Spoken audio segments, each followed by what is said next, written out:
Hello everyone. जैसे कि हम लोग एक ग्रेजुएशन लेवल पे इंग्लिश पढ़ रहे हैं, तो आज कुछ चीज़ें आपको दिखाना है। जैसे कि मैं आप लोगों को बता रहा हूँ कि अगर आप स्टूडेंट हैं, अगर जितनी जल्दी मेरी इन बातों को आप लोग समझ जाएंगे, आप उतनी ही जल्दी आपको सिलेक्शन मिलेगा। जैसे इंग्लिश को हिंदी से बिल्कुल नहीं जोड़ना, मीन्स नाउन का मतलब संज्ञा, प्रोनाउन का मतलब सर्वनाम, वर्ब का मतलब क्रिया नहीं होता है। मतलब इंग्लिश को बिल्कुल भी हिंदी में नहीं घुसेड़ना है। आप किसी इंग्लिश के दिए हुए सेंटेंस को देखें, हाँ उसको अपनी लैंग्वेज में समझ सकते हैं, बट ट्रांसलेट नहीं कर सकते हैं, उसको अपनी लैंग्वेज में उसको समझ सकते हैं। जल्दी सिलेक्शन पाने का एक यही है फंडा है। और हाँ, उस चीज को आपको देखना होगा कि एक्चुअली में आज क्या पढ़ना है। देखो, आपका वो एक लेवल था जब हम लोग जब निचली क्लास में पढ़ते थे, जहां हमें राम आम खाता है, वह बाजार जाता है, ऐसे सेंटेंस मिलते थे। लेकिन आज का जो लेवल है, क्या कभी आपको ही ड्रिंक्स वाटर ऐसे सेंटेंस देके एरर बताया गया है कि इसमें क्या एरर होगा? आपके क्वेश्चन का लेवल यहां होना चाहिए। आप यहां देखें, आपके सामने मैंने एक बढ़िया अच्छा सा क्वेश्चन उठाया है, जो कि ये करंट का क्वेश्चन है, जो पीछे आया था। मतलब करंट में जब प्रोटेस्ट चल रहा था किसानों का, तो तभी के क्वेश्चन है। तो आप इसको यहां से लेके यहां तक पढ़िए और फिर अपने माइंड में सोचिए, क्या इसका मीनिंग आप समझ पा रहे हैं? मीनिंग का मतलब होता है थीम को समझना। याद रखना, आज का जो लेवल है, अब ट्रांसलेट नहीं कर सकते हैं किसी अब जब आप लोग न्यूज़पेपर पढ़ते हो, क्या सारे सेंटेंस को ट्रांसलेट करके पढ़ते हो? क्या वो तो आप पढ़ते जाते हो, उसको माइंड में समझते रहते हो। तो हमें क्या करना है? हमें चीजों को समझना होगा, यानी हमें समझना है।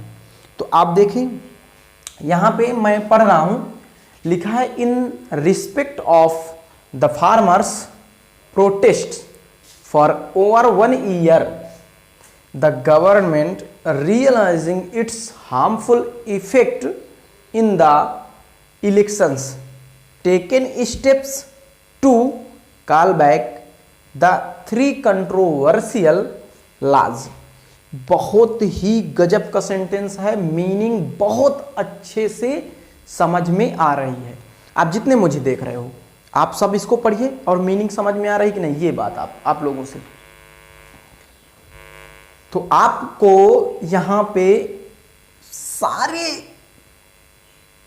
वर्ड्स का, यानी जब वर्ड्स लगते हैं फिर उसका हमें थीम सॉरी, आपने देखा कि farmers protest over 1 year the government realising its harmful effect in the elections taking step to call back them 3 controversial law. जो लॉ है उसको उन्हें वापस लेना होगा, ठीक है? क्यों? क्योंकि भाई इलेक्शन पर उसका हार्मफुल एक इफेक्ट पड़ने वाला है। तो ये इसका थीम है और हमने इसको समझ लिया। अब यहाँ पे जो मैं एक बात बोलने जा रहा हूँ, बहुत ध्यान से सुनना। अब मैं आपको बता रहा हूं कि ये आपके सामने लिखा हुआ meaningful collection of words, sentence का डिफिनेशन में बताया गया है, sentence is meaningful collection of words. लेकिन ऊपर लिखा हुआ ये आपका जो पूरा दिख रहा है, ये सेंटेंस नहीं है, ये सेंटेंस नहीं है, लेकिन मीनिंगफुल है। कलेक्शन ऑफ वर्ड्स हैं, बहुत सारे वर्ड्स लगे हुए हैं। Meaningful collection of word is called sentence. यही डिफिनेशन हम लोगों को पढ़ाकर बड़ा किया गया है। लेकिन रियल में सेंटेंस क्या होता है? रियल में ये सेंटेंस होता है कि जब तक सेंटेंस में कोई एक भर्ब आपको फाइनाइट भर्ब नहीं मिलेगी, तब तक वो सेंटेंस नहीं हो सकता। तो आपके सामने एक ये टेकन और एक ये रियलाइजिंग, दो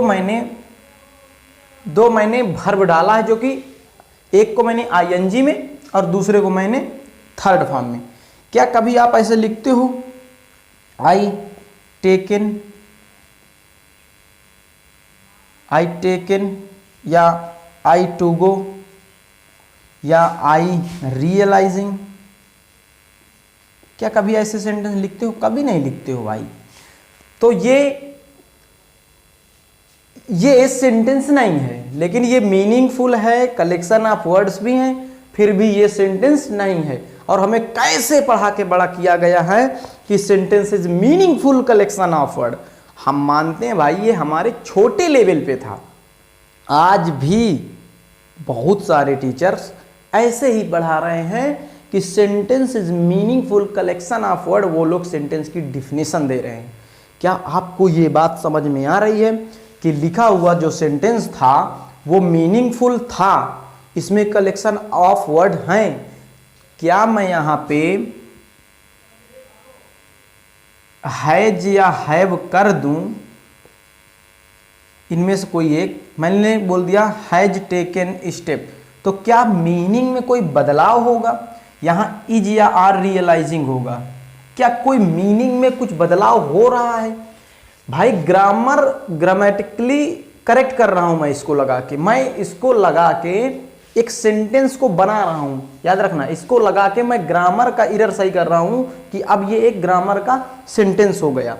बट अगर हम इनको ना लगाएं तब भी इसका मीनिंग समझ में आ रहा है। देखो, बच्चों के लेवल की बात हम नहीं कर रहे हैं, आज आप लोगों की लेवल की बात हो रही है। आप एनडीए की हो सकते हैं, आप सीडीएस दे सकते हैं, आप CPO, SI, banking, railway, CGL जैसे एग्जाम के लिए अब आपको ग्रेजुएट लेवल पे इंग्लिश को पढ़ना होगा। अब याद रखना, मैं अपने जो मैंने सीखा है फॉरेन बुक्स को पढ़ के, मैं उस चीज को आपको बताने जा रहा हूं। तो आपके सामने सेंटेंस होगा, सेंटेंस में बहुत सारे वर्ड्स होंगे, तो हमें क्या करना है, इन सारे वर्ड्स का ग्रामर होता है। इसमें जितने भी वर्ड्स आपको दिख रहे हैं, सारे वर्ड्स का एक ग्रामर होता है। तो हम पहले ग्रामर ऑफ वर्ड्स शुरू करेंगे, यानी वर्ड्स का हमें ग्रामर पढ़ना होगा। याद रखना, जिस दिन आप वर्ड्स का ग्रामर पढ़ लोगे, कोई भी सेंटेंस ले लो, ग्रामर बिल्कुल मत पढ़ना, सेंटेंस उसी दिन से आप तोड़ना स्टार्ट कर दोगे। तो हमें सबसे पहले ग्रामर ऑफ वर्ड्स पढ़ना। यहां पे समझ में आया कि ये एक सेंटेंस नहीं है, लेकिन इसका आसानी से आप मीनिंग निकाल पा रहे थे।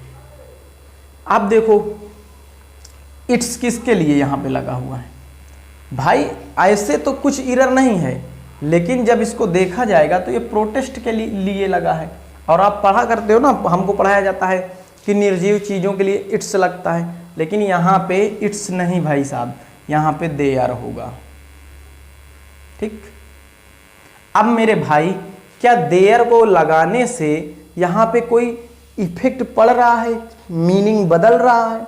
बिल्कुल नहीं बदल रहा। जबरदस्ती आप बोल रहे हो उसमें मैं एग्री नहीं करूंगा, बट मीनिंग बिल्कुल नहीं बदल रहा।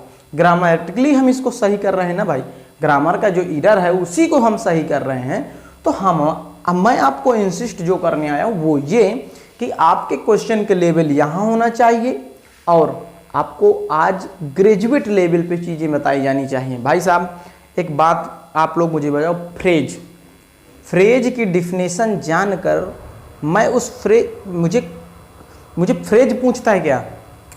हम जो जिस ओरिएंटेड एग्ज़ाम की तैयारी कर रहे हैं, क्या उसमें फ्रेज का डिफिनेशन पूछता है, नाउन का डिफिनेशन पूछता है?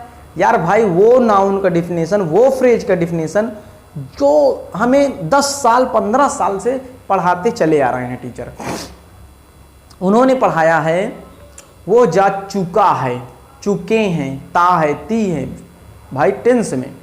अब देखो, क्या हमें आज भी टीचर, यार ग्रेजुएट लेवल पे मैंने पढ़ाते हुए देखा है, क्या ग्रेजुएट लेवल पे ताती की जरूरत है?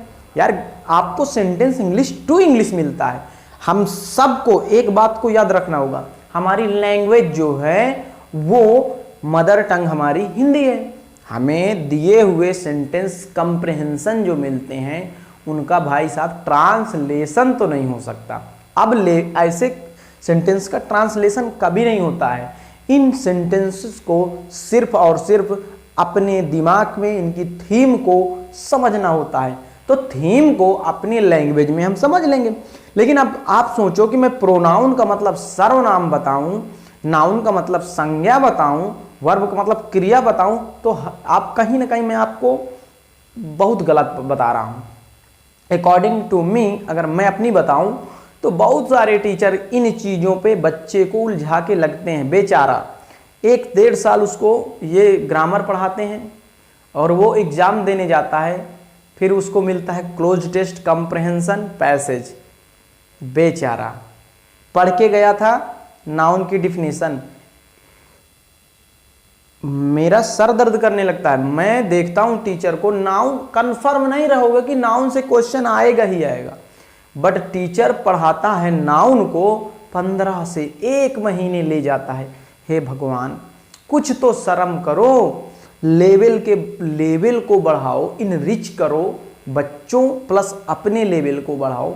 तो याद रखना, जब हम समय के साथ अगर डेवलप नहीं करेंगे, हम समय के साथ अगर अपडेट नहीं होंगे तो हम उतना ही पीछे चले जाएंगे जितना आज नोकिया, कुछ कंपनियां हैं जो आप जानते हैं नोकिया लोग पीछे हो गए हैं। क्यों? इनका सबसे बड़ा कारण है ये लोग अपडेट नहीं हुए। तो आपको अपडेट होना होगा। अगर अब तुमको सिलेक्शन लेना है, चाहे वो जिस लेवल का एग्ज़ाम हो, आप स्टेनोग्राफर ले लो, बैंकिंग ले लो, रेलवे ले लो, किसी भी स्टेप्स का हो, तो आपको मॉडरेट लेवल पे, ग्रेजुएट लेवल पे पढ़ना होगा, जहाँ पे आप कह सको कि जिस लेवल की इंग्लिश मुझे पता है, सपने में भी बच्चे को नहीं पता होगी जो इंटर कर रहा है, हाई स्कूल कर रहा है ना।